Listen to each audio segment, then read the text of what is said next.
Hi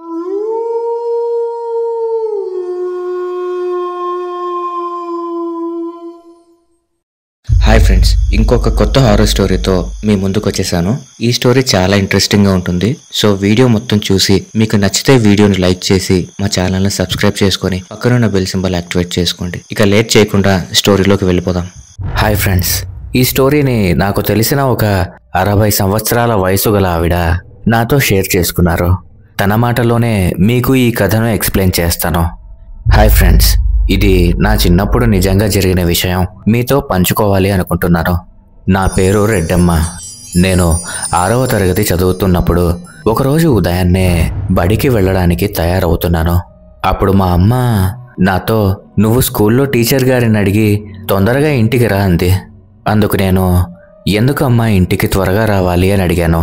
అప్పుడు అమ్మ ఇలా అంటోంది, తాతయ్య వాళ్ళు దేవుడికి యాటలు కొడుతున్నారు, అందుకే మనం వెళ్ళాలి, త్వరగా రా అని అమ్మ చెప్పింది. నేను సరే అమ్మా అని స్కూల్కి వెళ్ళాను. స్కూల్లో మధ్యాహ్నం భోజనం అయ్యాక కొద్దిసేపటికి మా సార్ దగ్గరికి వెళ్ళి, సార్, మా అమ్మ మా తాతయ్య వాళ్ళ ఊరికి వెళ్ళాలట, అందుకే త్వరగా రమ్మని చెప్పింది సార్, నేను వెళ్ళొచ్చా అని అడిగాను. అందుకు సార్, ఓకే అమ్మా వెళ్ళు అన్నాడు. ఇక నేను వెంటనే ఇంటికి వెళ్ళిపోయాను.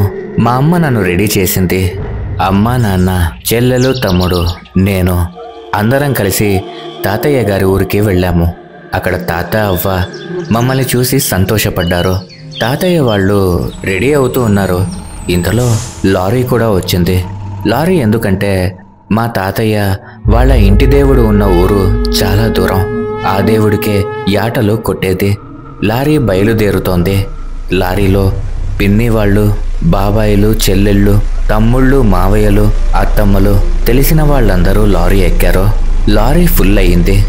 ఇక నెమ్మదిగా లారీ కదిలింది. అందరూ గోవింద గోవింద అంటూ దేవుడిని తలుచుకున్నారు. మేము దేవుడున్న ఊరికి వెళ్ళాము. రాత్రి చీకటిగా ఉంది.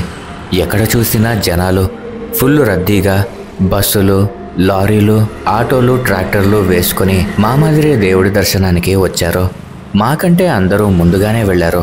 మా లారీ నిలబెట్టడానికి ఎక్కడా స్థలం దొరకలేదు. చుట్టుపక్కల చూసుకుంటూ అలా ముందుకు వెళ్తూ ఉన్నాము. కొంత దూరం వెళ్ళాక ఒక చోట ఖాళీ స్థలం కనపడింది. లారీని మా డ్రైవరు అక్కడ నిలబెట్టాడు. రాత్రి 12:30 అవుతోంది. ఎదురుగా ఏమీ కనిపించలేదు. నెమ్మదిగా అందరూ లారీ దిగారు. ఆ పక్కనే దేవుడి ఊరేగింపు జరుగుతూ ఉంటే మా పెద్దవాళ్ళందరూ వెళ్ళారు. ఇక చిన్నపిల్లలను లారీలోనే పడుకోండి, తాత, అవ్వ ఉంటారు, భయపడకండి అని చెప్పి పెద్దలంతా వెళ్ళిపోయారు. ఇక మేము కూడా నిద్రపోయాము. ఇక తెల్లవారుజామున మా అవ్వ, లేవండి పిల్లలు, తెల్లారింది, కోనేటి దగ్గరికి వెళ్ళి మునిగొద్దురని మమ్మల్ని నిద్రలేపింది. మేము కోనేటి దగ్గరికి వెళ్ళి మునిగి దేవుడిని దర్శనం చేసుకుని లారీ దగ్గరికి వచ్చేసరికి మా తాత వాళ్ళు లారీకి కొద్దిగా పక్కగా బాగా ఎండ ఉందని ఒక టెంటుని వేశారు. అక్కడ మా బంధువులందరూ ఉన్నారు. నేనేమో నెమ్మదిగా ఉండలేక మా లారీ పైకెక్కి అలా చూస్తూ ఉన్నాను. ఆ దేవుడిని దర్శించుకోవడానికి జనం ఎలా వచ్చారంటే ఇసుక చల్లితే రాలనంత జనం వచ్చారు. అక్కడ ఆ జనాన్ని చూసి, తాత, ఎంతమంది జనం ఉన్నారో చూడు అని నేనన్నాను.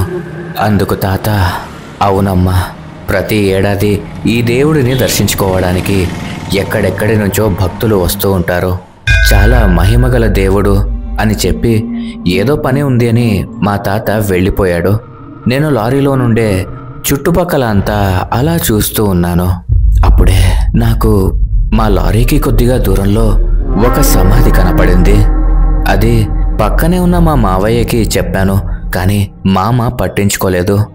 ఇక టిఫిన్ చేసే సమయం అయ్యింది. మేమందరం టిఫిన్ చేస్తూ ఉన్నాము. మామ వాళ్ళు దేవాలయానికి వెళ్ళి యాటలు కోసుకొని వచ్చారు. వాటిని శుభ్రం చేసి చిన్న చిన్న ముక్కలుగా కోసి వాటిని వండుతూ ఉన్నారు. మధ్యాహ్నం 12 గంటలవుతోంది.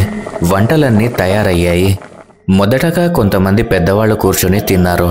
రెండోసారి కూడా కొంతమంది తిన్నారు. మూడోసారి అక్కడ ఐస్ క్రీమ్ అమ్మేవాడు ఐస్ అమ్మడానికి వచ్చాడు. మా తాత, నువ్వు కూడా భోజనం చెయ్యి అని ఐస్ అమ్మే అతనితో చెప్పాడు. అతను బంతిలో కూర్చున్నాడు. నాకు రెండో బాబాయి పేరు ఎర్రస్వామి. ఆయన కూడా అదే బంతిలో కూర్చున్నాడు. వాళ్లతో పాటు చాలామంది ఆ బంతిలో కూర్చొని తింటూ ఉన్నారు. మా నాన్న మా మామ వాళ్లకు వడ్డిస్తున్నాడు. మటన్ కావాల్సిన వాళ్లకు మటన్, చికెన్ కావాల్సిన వాళ్లకు చికెన్ వడ్డిస్తున్నారు. అందరూ తినడం మొదలు పెట్టారు. అప్పుడే ఎక్కడి నుండి వచ్చిందో కానీ సుడిగాలి సుడులు తిరుక్కుంటూ మా లారీ దగ్గర ఉన్న టెంట్ దగ్గరికి వచ్చి టెంట్ని పడిపోయేలా చేసింది. ఏం జరుగుతోందో ఎవరికీ అర్థం కాలేదు. ఒక్కసారిగా గాలి దుమ్ము లేచి ఏమీ కనపడకుండా టెంట్ని పడిపోయేలా చేసింది. ఆ టెంట్ పడిపోయేసరికి భోజనం చేసే వాళ్ళందరూ ఆ టెంట్ లోపలే ఉండిపోయారు. అందరూ లేచి ఎక్కడికెళ్లాలో తెలియక అందరూ ఒకరినొకరు గుద్దుకొని ఆ మటను చికెను ఉన్న బకెట్లను కూడా తన్నుకున్నారు. టెంటు లోపల ఉన్న వాళ్ళ మీద ఆ వేడివేడి కూరలు పడి అల్లాడిపోతున్నారు. కొద్దిసేపటికి ఆ సుడిగాలి కాస్త ఆగిపోయింది. అక్కడున్న వాళ్ళందరూ టెంట్ని తీసేసి లోపల ఉన్న వాళ్ళను తీసుకొచ్చి నీటితో శుభ్రం చేస్తూ ఉన్నారు. అందరికీ ఏమీ కాలేదు, కానీ ఆ వేడివేడి పులుసు పడి బట్టలు పాడైపోయాయి. మా ఎర్రస్వామి బాబాయికి మాత్రం టెంటుకు ఉన్న ఒక రాడ్డు బాబాయి తొడలో గుచ్చుకుంది.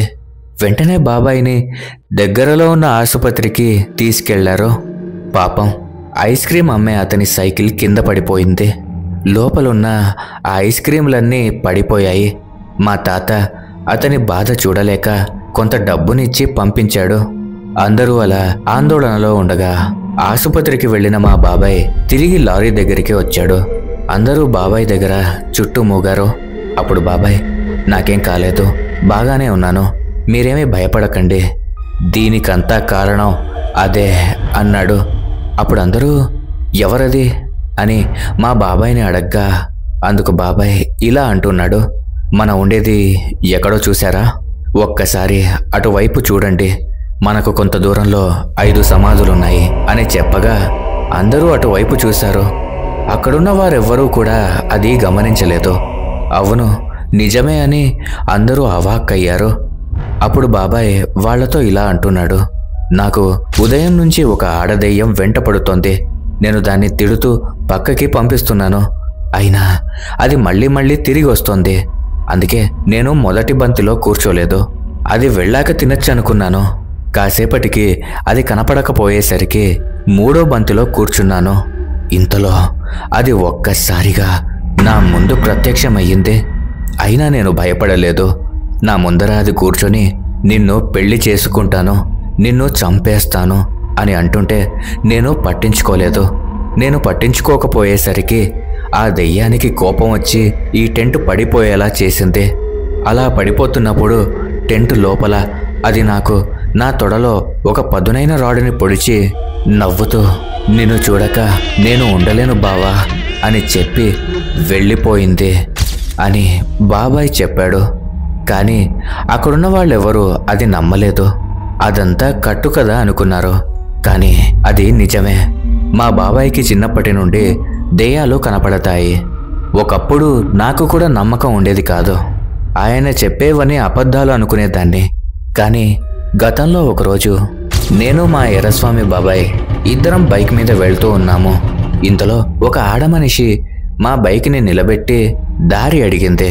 మా ఎర్రస్వామి బాబాయ్ ఆవిడకి ఒకవైపుగా వెళ్ళు అని దారి చూపించాడు. ఆవిడ సరే అని అక్కడి నుండి వెళ్ళిపోయింది. ఇక మా బాబాయ్ బైక్ స్టార్ట్ చేసి ముందుకు నడుపుతూ ఉన్నాడు. అలా వెళ్తూ ఎర్రస్వామి బాబాయ్ నాతో ఇలా చెప్పాడు, చూడమ్మా, అది దెయ్యం, చూడు, నా బండినే ఆపి నన్నే దారి అడుగుతుంది చూడు అన్నాడు. అందుకు నేను నమ్మలేదు. కానీ నెమ్మదిగా వెనక్కి తిరిగి చూసేసరికి ఆ ఆడదెయ్యం మాయమైపోయింది. అప్పటి నుండి నేను మా బాబాయిని నమ్ముతాను. ఈ విషయాన్నంతా మా పిన్ని వాళ్ళందరికీ నేను చెప్తూ ఉన్నాను. అలా అందరూ కంగారుగా మాట్లాడుకుంటూ ఉండగా అప్పుడే ఒక హార్మోన్ పెట్టెను ప్లే చేస్తూ ఒకతను నిన్ను చూడక నేనుండలేను అని పాట పాడుతూ లారీ దగ్గరికి వచ్చాడు. అందుకు మా బాబాయ్, చూసారా, వీడిని అదే పంపించింది అన్నాడు. ఎవరూ నమ్మలేదు.